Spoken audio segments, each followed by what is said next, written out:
তিনি রয়েছেন তিহারে, নেই ভোটের ময়দানে, কিন্তু ভোটের বাজারে চর্চায় রয়েছে কেষ্টবাণী।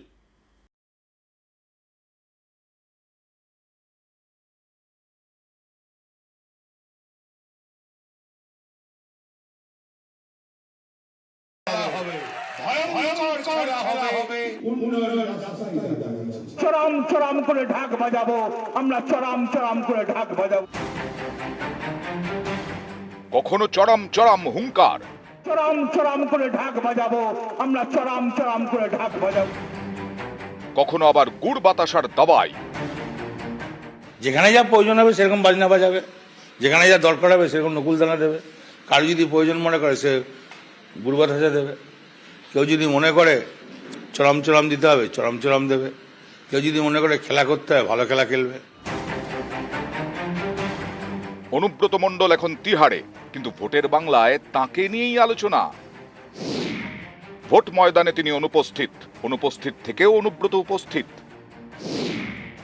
অনুব্রত মণ্ডল তৃণমূলের বীরভূম জেলার সভাপতি।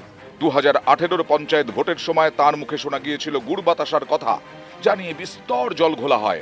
এবার 24 লোকসভা ভোটের আগে দিলীপ ঘোষের মুখে ছোলা গুড়।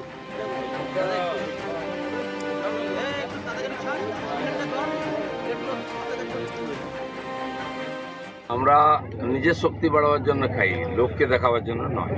তো সকালবেলা এক্সারসাইজ, তারপরে গুড় ছোলা খেয়ে এবার লেগে পড়বো সারাদিন রোদ্রে ঘুরে।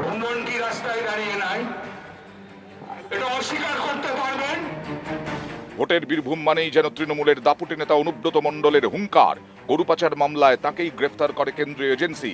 2022 অগস্ট থেকে তিনি জেলে, কিন্তু তাকে নিয়ে বঙ্গ রাজনীতিতে আলোচনা বন্ধ হয়নি। পঞ্চায়েত হোক বা লোকসভা ভোট, বারবার আলোচনায় উঠে এসেছেন বীরভূমের কেষ্ট। নকুলদানার জল, প্রচন্ড রোদে আসবে ভোট দিতে, জল দিতে শুধু জল দেওয়া যায় না, নকুলদানা দেবো।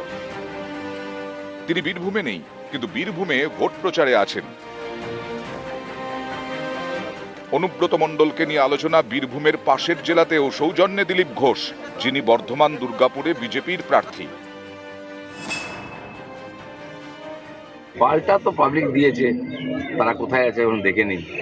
আমরা জনগণের শক্তি বাড়াতে চাই, জনগণের সমর্থন, জনগণের মনোবল বাড়িয়ে, আর তারা না বাড়লে সমাজ এগোবে না। আজকে তাদেরকে দুর্বল কমজোর রেখে ভয় দেখিয়ে যে রাজনীতি চলছে তার পরিবর্তন হবে। উদ্ভট, অপ্রাসঙ্গিক, অগণতান্ত্রিক, স্বৈরাচারী আচরণের মতো কথাবার্তা, হুমকি দেওয়া কথাবার্তা তার মুখেই শোনা যায়। এখন তিনি প্রচারের সময় ডান্ডা হাতে লাঠি হাতে নিয়ে বেরিয়ে মানুষকে ভয় দেখাচ্ছেন।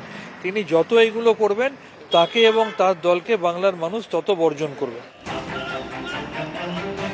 নিউজ 18 বাংলা।